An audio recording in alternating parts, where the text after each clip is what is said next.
다 같이 사도신경으로 신앙 고백하심으로 수요 예배를 시작하도록 하겠습니다.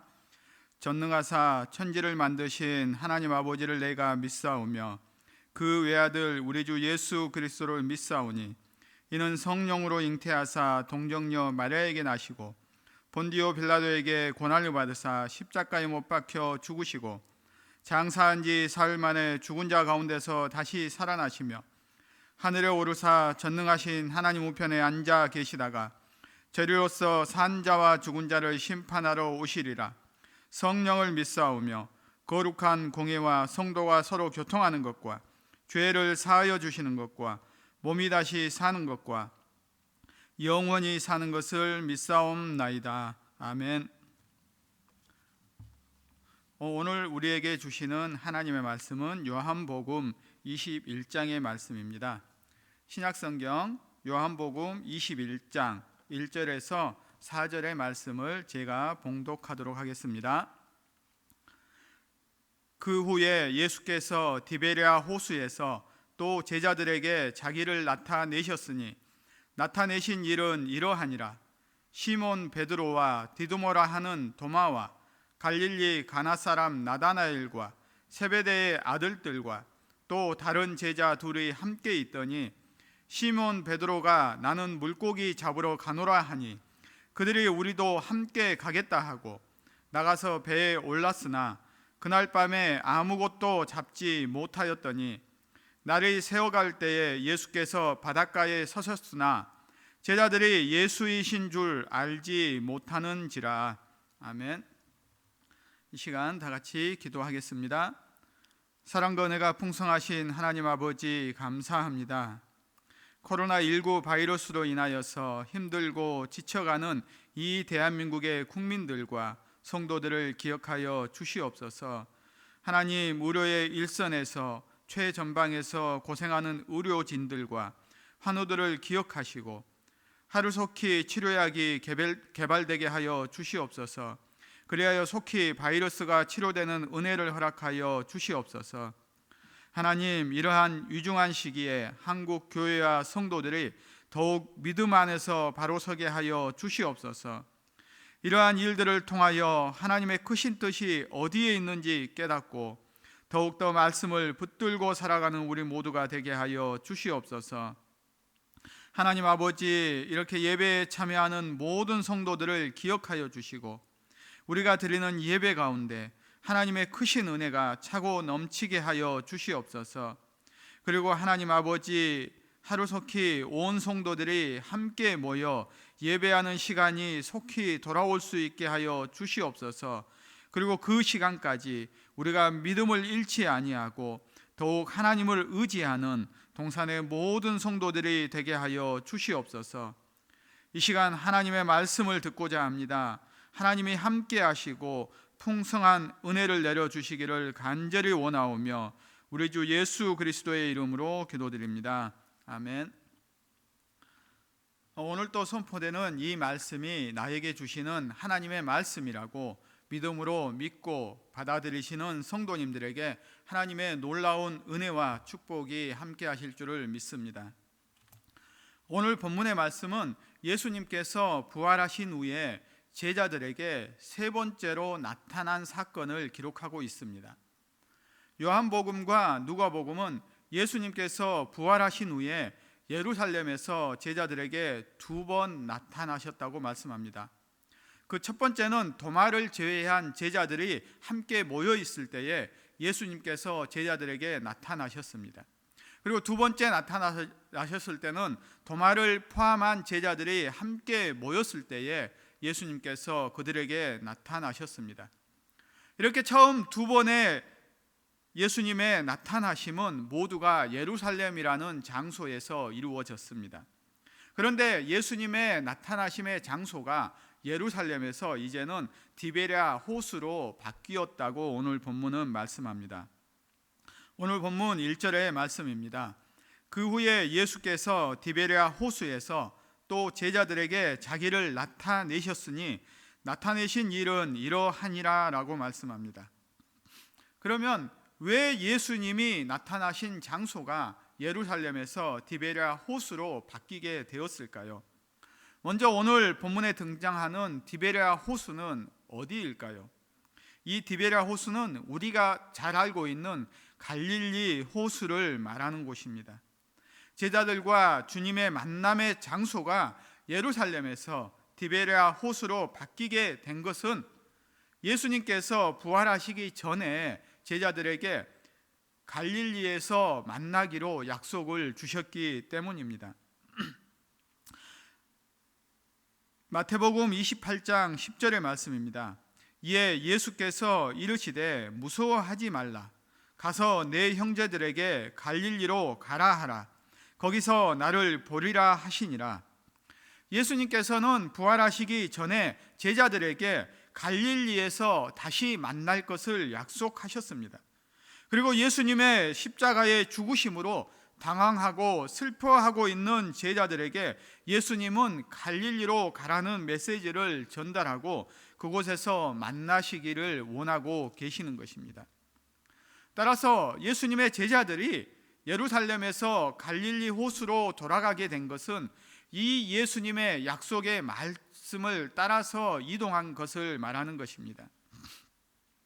그렇게 우리는 제자들이 예수님이 부활하신 후에 갈릴리로 간 것은 예수님의 사역을 다 잊어버리고 자신의 생업을 찾아서 다시 물고기 잡는 어부의 생활을 하기 위해서 갈릴리로 돌아갔다는 그러한 오해를 해서는 안 되는 것입니다.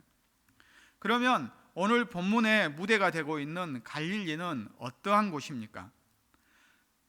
예수님이 제자들과 다시 만나기로 약속하셨던 갈릴리는 예수님께서 제자들을 처음으로 만났던 약속의 장소입니다. 예수님께서는 갈릴리 호수에서 고기 잡고 있던 베드로와 요한의 형제들을 부르셨습니다.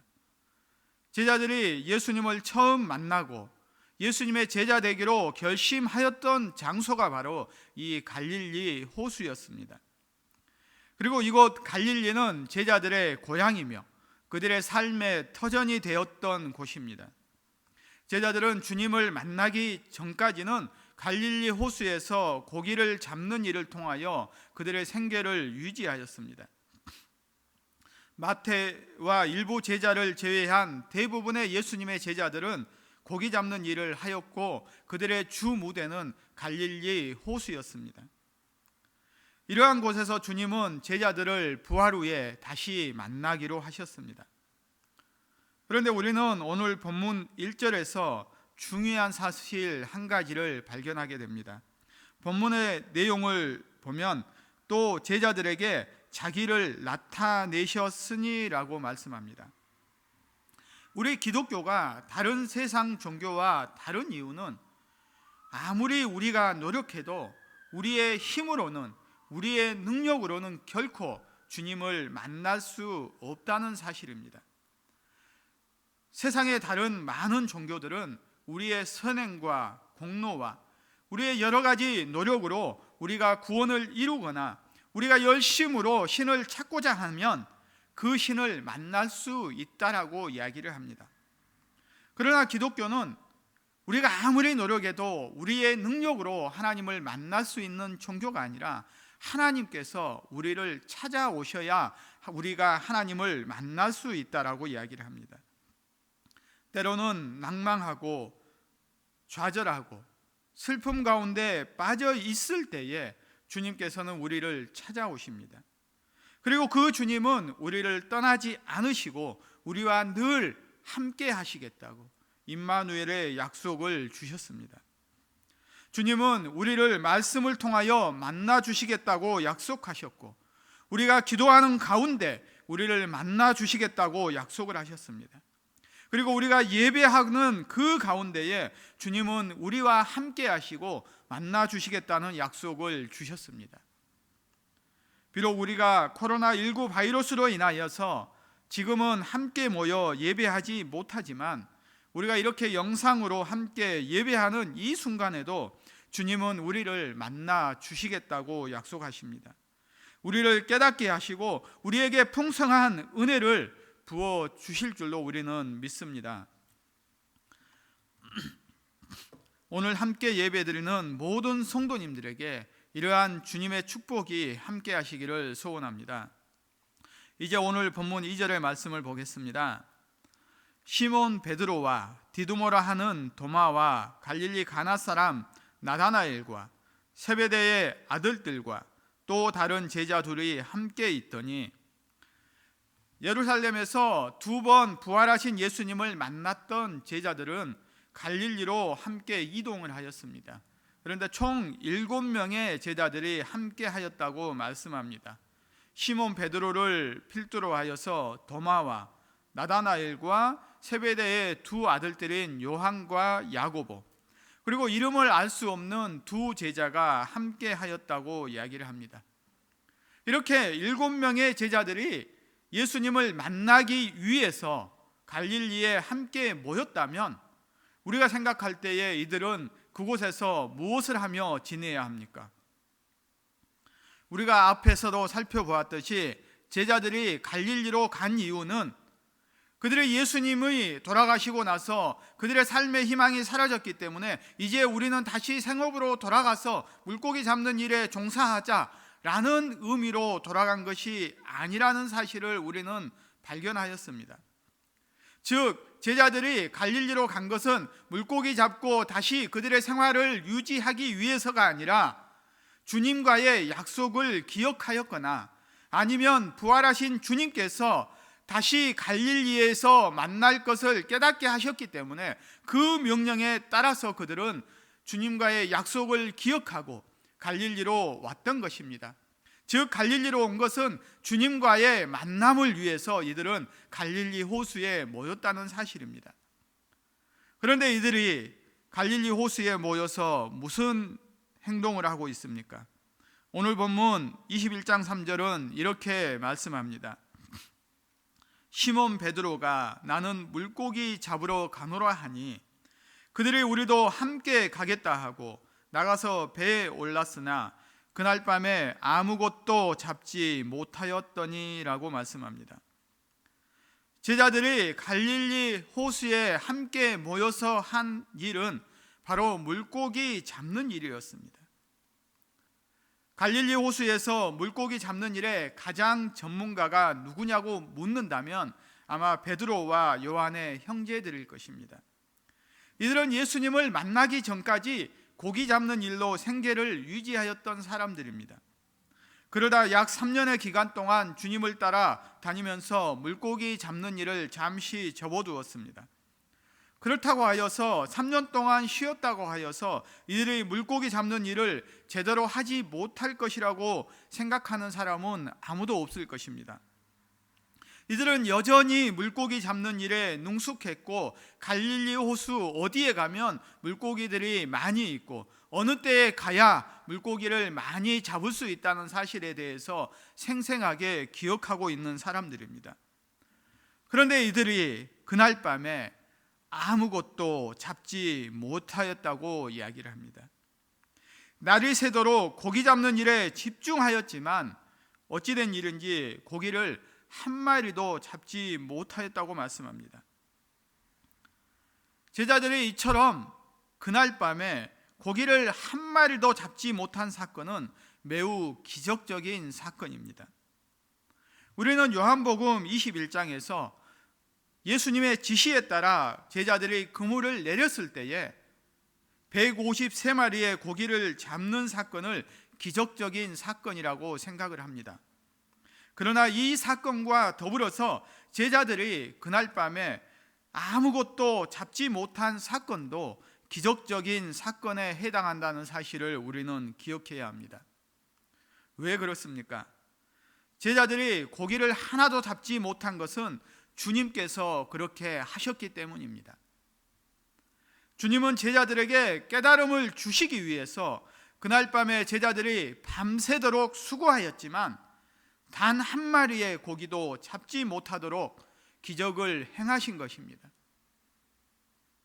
사랑하는 성도 여러분, 우리는 주님이 행하시는 기적을 생각할 때에 무언가가 치료되고 나에게 풍성하게 넘치면 나에게 닥칠 일이 이루어지지 아니하고 지나가게 되면 그것이 기적이라고 생각을 합니다. 오늘 본문의 제자들처럼 빈손으로 오게 하신 것 또한 주님께서 행하신 기적적인 일이라는 것을 우리는 기억해야 합니다. 그러면 주님께서는 왜 제자들에게 밤새도록 아무것도 잡지 못하는 기적을 행하셨을까요? 먼저는 제자들의 교만함을 내려놓도록 하기 위해서였습니다. 오늘 본문의 제자들은 갈릴리에 모여서 주님을 기다리는 동안에 자신들이 가장 잘할 수 있는 일을 하였습니다. 그 일에 실패하지 않을 것이라는 확신이 있었습니다. 그들이 밤새도록 그물을 내려서 고기를 잡지 못한다는 사실은 어찌 보면 있을 수 없는 일이었습니다. 그런데 주님께서는 그들의 실패를 통하여서 그들이 깨닫기를 원하셨습니다. 내가 아무리 잘할 수 있는 일이라도 주님께서 함께 하시지 않는다면 실패할 수밖에 없다는 사실을 깨닫기를 원하셨던 것입니다. 우리가 주님을 믿고 난 이후의 삶과 주님을 믿기 이전의 삶은 달라야 한다는 사실을 주님은 보여주고 싶었습니다. 그것은 세상의 일에 있어서나 주님의 일을 함에 있어서나 모든 일에 있어서는 우리가 주님과 함께해야 한다는 사실을 깨닫기를 원하셨던 것입니다. 제자들은 주님을 만나기 전에는 자신들의 지식과 경험으로 물고기 잡는 일에 실패하는 일이 적었습니다. 그렇지만 그들은 주님을 만난 이후에도 자신들의 지식과 경험과 능력으로 물고기 잡는 일에 결코 실패하지 않을 것이라고 생각을 했습니다. 주님께서는 그러한 제자들이 깨닫기를 원하시는 것입니다. 우리도 마찬가지입니다. 우리도 세상을 살아가면서 주님의 능력을 의지하기보다는 나의 경험과 지식을 의지해서 살아가려는 일이 얼마나 많이 있습니까? 우리는 때로는 이렇게 말합니다. 주님, 내가 이 부분에 있어서는 그 누구보다도 전문가입니다. 나보다 이 일에 대해서 잘하는 사람은 존재하지 않습니다. 라고 생각하면서 우리는 일을 계획하고 진행하려고 합니다. 그리고 그 일이 우리의 뜻과 생각대로 이루어질 것이라고 철석같이 믿는 경우가 얼마나 많이 있습니까? 그러나 성경은 분명하게 말씀합니다. 잠언 16장 9절의 말씀입니다. 사람이 마음으로 자기의 길을 계획할지라도 그의 걸음을 인도하시는 이는 여호와시니라. 아멘. 우리가 기억해야 할 것은 우리가 아무리 좋은 계획을 세웠을지라도 하나님께서 그 길을 인도하시지 않는다면 그 아무리 훌륭한 계획이라도 성공할 수 없다는 사실입니다. 주님께서는 제자들이 이 사실을 깨닫기를 원하셨습니다. 자신들의 능력을 의지하지 말고 우리에게 능력을 주시는 그 주님을 의지하기를 원하셨습니다. 우리가 아무리 잘 알고 우리가 경험하였고 우리의 지식으로 충분히 할 수 있는 일일지라도 우리는 그러한 일을 행함에 있어서도 주님을 의지하기를 원하시는 것입니다. 그럴 때에 우리는 세상 일뿐만 아니라 주님의 일을 감당할 때에도 주님을 의지하며 행할 수 있게 되는 것입니다. 세상 일을 함에 있어서는 나의 경험을 의지하며 주님의 일을 행할 때에는 주님을 의지하겠다는 이중의 잣대가 아니라 세상 일 가운데서도 주님을 의지하며 주님의 일을 행할 때에도 주님만을 의지하겠다는 그러한 삶을 살아가기를 주님은 원하고 계시는 것입니다. 두 번째로 주님께서는 예수님 안에서만 열매를 맺을 수 있다는 사실을 깨닫도록 하기 위해서였습니다. 오늘 본문에서 제자들은 한 마리의 물고기도 잡지 못하였지만 그 이후에 주님의 명령에 순종하여 그물을 내렸을 때에 그물이 찢어질 만큼 153마리의 물고기를 잡았습니다. 제자들이 물고기 잡는 일에 전문가였지만 그들의 방법은 실패하였습니다. 주님이 함께 하시지 않자 그 방법은 실패하였습니다. 그러나 주님의 단 한마디 말에 순종하였을 때, 그 말에 순종하여 그물을 내렸을 때에 그들의 모든 실패는 뒤집어지고 그 결과가 성공으로 나타나게 된 것입니다. 요한복음 15장 5절의 말씀은 이렇게 말씀합니다. 나는 포도나무요 너희는 가지라. 그가 내 안에 내가 그 안에 거하면 사람이 열매를 많이 맺나니 나를 떠나서는 너희가 아무것도 할 수 없음이라. 아멘. 요한복음 15장 5절에서 아무것도라는 단어와 오늘 본문 3절에 아무것도 잡지 못하였다라는 말 중에서 아무것도라는 단어는 헬라어로 우덴이라는 동일한 단어가 사용되고 있습니다. 즉 주님은 제자들의 물고기 잡는 일에 실패를 통하여서 주님을 떠나서는 그 어떠한 열매도 아무런 열매도 맺지 못한다는 사실을 깨닫기를 원하신 것입니다. 그리고 주님 안에 있을 때에 풍성한 열매를 맺을 수 있다는 사실을 보여주고 싶었던 것입니다. 자신들이 그동안 너무도 잘할 수 있다고 생각하였던 일이 실패하지 않았다면 아마도 제자들은 그 이후에 주님에게 사명을 받아서 행할 때에도 주님의 방법이나 주님을 의지하기보다는 자신의 방법과 자신의 경험을 중요시하는 실수를 반복하였을 것입니다. 즉 우리가 주님의 일을 감당하기 위해서는 나의 방법과 지식과 경험만을 의지하며 살아서는 안 된다는 사실입니다. 만약 제자들이 고기 잡는 일에 실패하지 않았다면 이들은 주님의 사역을 감당하는 일에 있어서도 실패하였을 것입니다. 왜냐하면 그들은 주님과 동행해야만 풍성한 열매를 맺을 수 있다는 사실을 깨닫지 못하였기 때문입니다. 또한 제자들은 갈릴리의 이 사건을 통하여서 주님과의 첫 만남을 강하게 기억하게 되었습니다. 그들은 비록 물고기 잡는 일에는 실패하였지만 더 큰 교훈을 얻게 된 것입니다. 누가복음 5장을 보면 제자들이 예수님과의 첫 만남이 기록됩니다. 게네사렛 호수에서 오늘의 사건과 동일한 사건이 일어나고 있음을 우리는 보게 됩니다. 누가복음 5장 5절의 말씀입니다. 시몬이 대답하여 이르되 선생님 우리들이 밤이 새도록 수고하였으되 잡은 것이 없지만은 말씀에 의지하여 내가 그물을 내리리이다 하고. 아멘. 이 사건 이후에 베드로는 사람을 취하리라는 사명을 주님으로부터 받게 되고 그리고 즉시로 주님을 따르는 제자가 되었습니다. 주님께서는 제자들과 처음 만남에서 게네사렛 호수에서 물고기 잡는 것을 통하여 제자들에게 사명을 주셨고 그리고 마지막에 부활하신 후에 갈릴리 호수에서 반복되는 사건을 통하여서 주님과의 첫 만남을 기억하고 주님이 주신 사명을 기억하라고 말씀하고 계시는 것입니다. 그리고 그 주님이 주시는 사명을 감당하기 위해서는 우리 주님이 함께 하셔야 한다는 사실을 깨우쳐 주시고 계십니다. 사랑하는 성도 여러분, 우리 모두에게도 주님을 처음 만났던 갈릴리가 존재하고 있습니다. 이 갈릴리는 주님을 처음 만난 장소이기도 하지만 내가 세상에서 가장 무언가를 잘할 수 있는 장소이기도 합니다.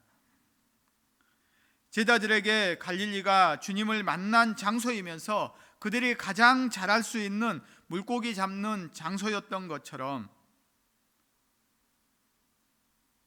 그리고 또한 이 갈릴리는 제자들이 주님 없이도 이 세상에서 살아갈 수 있다고 생각하는 교만의 장소였습니다. 때로는 주님 없이도 그들은 물고기를 많이 잡아서 살아갈 수 있다고 생각하는 교만의 장소였습니다. 그러한 곳에서 우리 주님은 만나 주십니다. 그리고 다시금 주님은 그 사명을 깨닫게 하시고 우리가 주님이 주신 사명을 감당하시기를 원하십니다. 제자들을 갈릴리 호수에서 만나 주셨던 것처럼 우리도 주님께서는 갈릴리 호수에서 만나기를 원하시며 우리가 다시금 그 주님의 사명을 깨닫고 그 사명을 감당하는 삶을 살아가기를 원하시는 것입니다. 그리고 그 사명은 우리의 힘과 능력으로 감당하는 것이 아니라 우리와 함께 하시는 성령 하나님의 능력으로만 감당할 수 있다는 사실을 깨닫기를 원하시는 것입니다. 우리가 이러한 사실을 깨닫지 못하고 교만한 상태에 빠져 있거나 계속해서 낙심해 있다면 우리는 우리 앞에 오시는 주님을 결코 발견할 수 없게 됩니다. 오늘 본문 4절의 말씀입니다. 날이 새어갈 때에 예수께서 바닷가에 서셨으나 제자들이 예수인 줄 알지 못하는지라. 제자들은 주님이 부활하신 후에 2번이나 주님을 만났습니다. 그리고 갈릴리에서 주님을 다시 만나기 위해서 그들은 갈릴리로 찾아왔습니다. 그러나 그들은 주님을 알아보지 못하고 있습니다. 왜 그들이 주님을 알아보지 못하고 있습니까? 날이 어두워서가 아닙니다.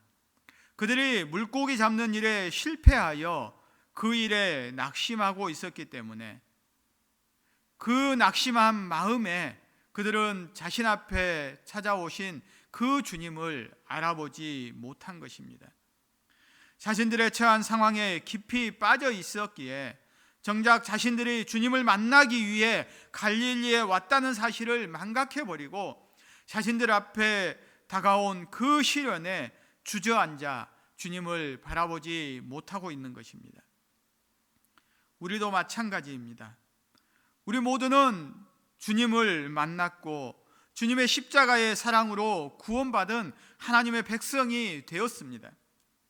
그러나 우리가 하나님의 백성으로서 예수님의 제자로서의 삶을 살아가다가 때로는 우리도 낙심하는 상황에 처하게 됩니다. 때로는 세상 일에 고통받고 주저앉게 됩니다. 그러한 가운데서도 우리를 찾아오시는 주님이 우리 앞에 계십니다. 그런데 우리가 계속해서 낙심하고 그러한 상황 가운데 빠져 있다면 우리도 우리 앞에 계시는 주님, 우리와 함께 하시는 주님을 알아보지 못하는 어리석은 제자들의 모습과 같은 삶을 살아가게 될 것입니다. 사랑하는 성도 여러분, 지금 온 나라가 코로나19 바이러스로 인하여 공포 가운데 있습니다. 이러한 상황 가운데서도 주님은 여전히 우리와 함께 하시고 우리가 주님의 일을 감당하시기를 원하십니다. 그러나 우리가 현실의 문제에 낙담하고 실망하고 있다면 우리를 찾아오신 주님을 우리는 알아보지 못하고 그 현실의 문제에 빠져서 방황하는 삶을 살아가게 될 것입니다. 우리를 찾아오시어 말씀하시는 주님의 말씀에 우리는 귀를 기울여야 합니다. 우리가 비록 함께 모여 예배하지 못하는 이 시간에도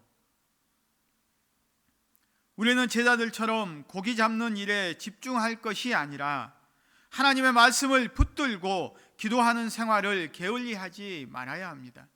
주님의 일을 감당하는 그 사명을 결코 잊어버리지 말아야 합니다.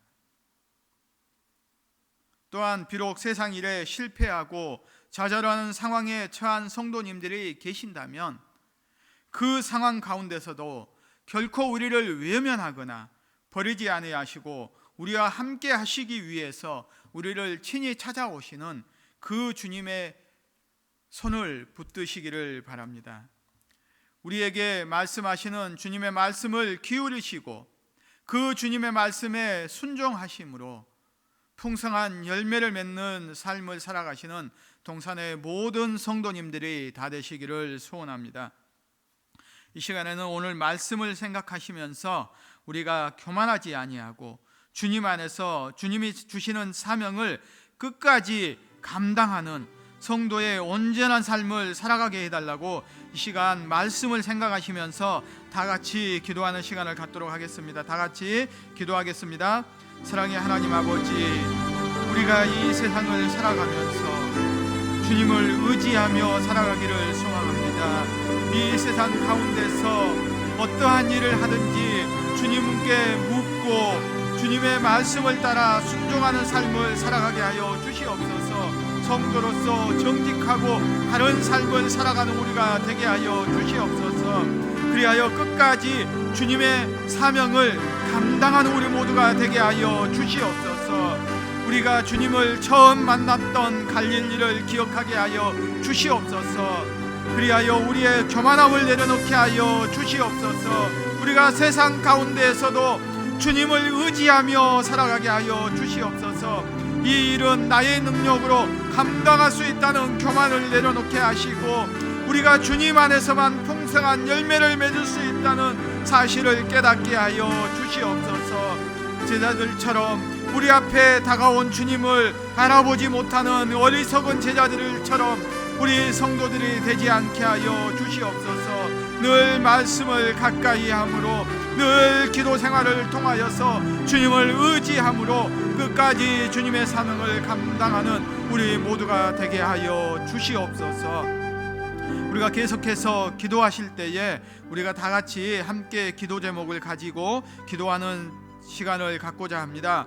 먼저 하나님의 이 엄중한 심판 앞에서 한국교회의 목사와 장로 모든 직분자들이 교만과 거짓과 탐심을 철저하게 회개하도록 회개의 영을 부어 주소서라고, 그래서 이번 사태를 통하여 한국교회가 다시 거룩함을 회복하게 해달라고 이 시간 이 기도 제목을 가지고 간절하게 기도하겠습니다. 하나님, 이 시간 우리가 깨닫게 하여 주시옵소서. 특별히 한국교회의 목사와 장로와 모든 직분자들이 교만함을 내려놓게 하여 주시옵소서. 우리의 거짓된 것들, 우리 마음의 탐심들을 철저하게 회개하게 하여 주시옵소서.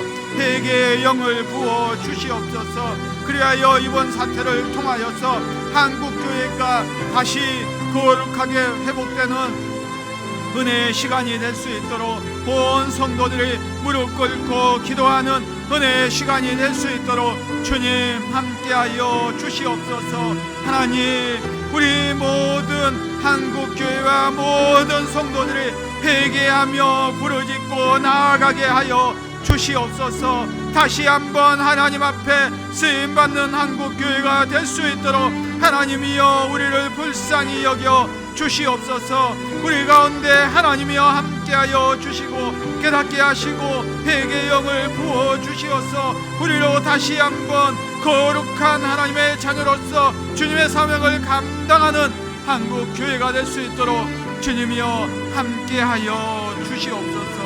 함께하여 주시옵소서. 계속해서 기도하실 때에 하나님께서 은혜와 경외를 베푸심으로 코로나 바이러스의 확산을 속히 막아달라고, 그리고 밤낮으로 수고하는 모든 의료진들과 방역 일꾼들에게 위로를 주시어서 피곤 중에도 소망을 품고 일하게 해달라고, 그리고 속히 치료 백신이 개발되어 빠른 치료가 이루어질 수 있도록 이 기도 제목을 가지고 다 같이 기도하겠습니다.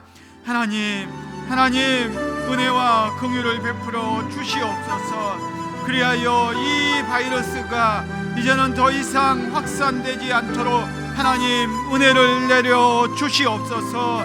아버지 하나님, 무엇보다도 이를 위해서 밤낮으로 수고하는 의료진들과 방역 일꾼들을 그들을 기억하여 주시고 그들을 위로하여 주시어서 피곤 중에도 이들의 소망을 잃지 않게 하여 주시옵소서.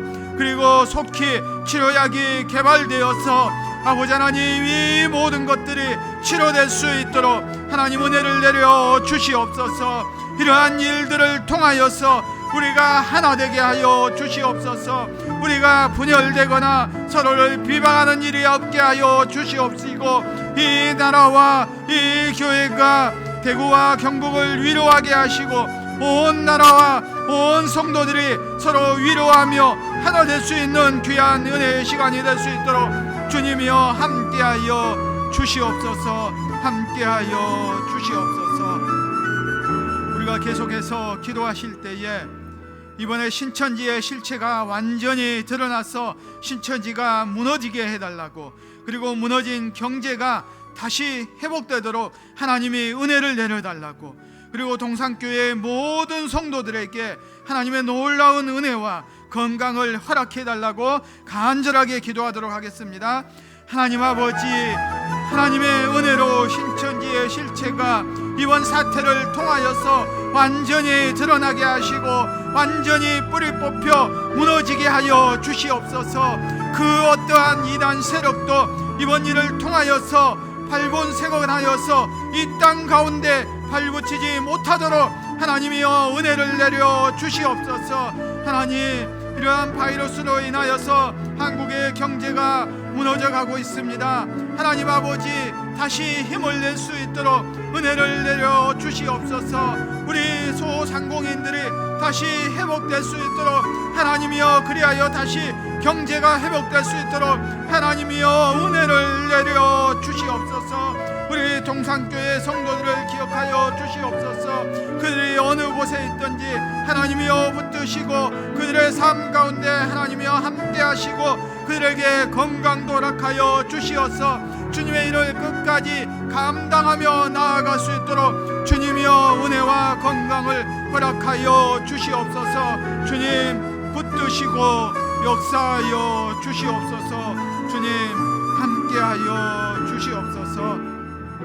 이제 마지막으로 기도하실 때에 진행 중인 교회 건축이 은혜 중에 안전하게 진행될 수 있도록, 특별히 성벽 건설과 세움 건축 위에 하나님이 은혜를 더하게 해달라고, 앞서서 수고하는 건축위원들이 어려운 상황 가운데서도 지혜롭게 모든 일을 처리하게 해달라고 간절한 마음으로 기도하도록 하겠습니다. 사랑의 하나님 아버지, 계속해서 진행되는 교회 건축 가운데 하나님이여 은혜를 내려 주시어서 안전한 건축이 되게 하여 주시옵소서. 모든 공정이 하나님의 은혜 가운데 차질 없이 잘 진행될 수 있도록, 특별히 성벽 건설과 세움 건축 위에 하나님이 은혜를 더하여 주시옵소서. 이들이 끝까지 하나님의 은혜 가운데 이 사명을 잘 감당할 수 있도록 건축 공사를 완전하게 잘 완료할 수 있도록 이들 가운데 하나님이여 은혜를 베풀어 주시옵소서. 또 앞서 수고하는 건축위원장님과 건축위원들을 기억하여 주시옵소서. 이들이 어려운 상황 가운데서도 지혜롭게 모든 일들을 잘 이끌어갈 수 있도록 하나님이여 함께하여 주시옵소서. 또한 모든 동산의 성도들이 한마음으로 건축하는 일에 함께 동참하게 하여 주시옵소서. 우리 모두가 믿음으로 기도로 성전 건축하는 일에 동참하게 하여 주시옵소서. 하나님의 은혜로만 모든 것이 이루어짐을 깨닫고 우리 성도들이 하나님을 의지함으로 나아가며 모든 것을 하나님을 붙들고 나아갈 수 있도록 은혜를 내려 주시옵소서. 하나님 은혜를 베풀어 주시옵소서. 감사를 드리오며 이 모든 말씀 우리 주 예수님의 이름으로 기도드립니다. 아멘. 이 시간에는 광고 말씀을 드리도록 하겠습니다. 코로나19 사태의 빠른 종식을 위해서 다니엘처럼 가정에서 하루 3회 유예 기도 제목으로 기도해 주시기를 바랍니다. 새벽에 잠자리에 일어나서 바로, 그리고 낮에는 일과 중에 잠시 시간을 내어서, 그리고 밤에는 밤 9시나 잠자리에 들기 전에 함께 기도해 주시기를 바랍니다. 두 번째로 사랑방 순장님들은 사랑방 순원들을 전화로 살펴주시기를 바랍니다.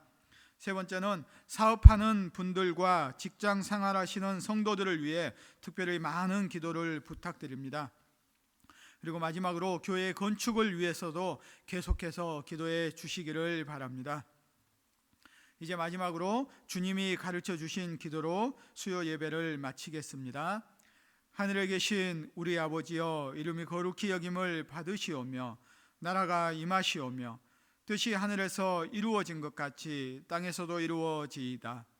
오늘 우리에게 일용할 양식을 주시옵고 우리가 우리에게 죄 지은 자를 사하여 준 것 같이 우리 죄를 사하여 주시옵고 우리를 시험에 들게 하지 마시옵고 다만 악에서 구하시옵소서.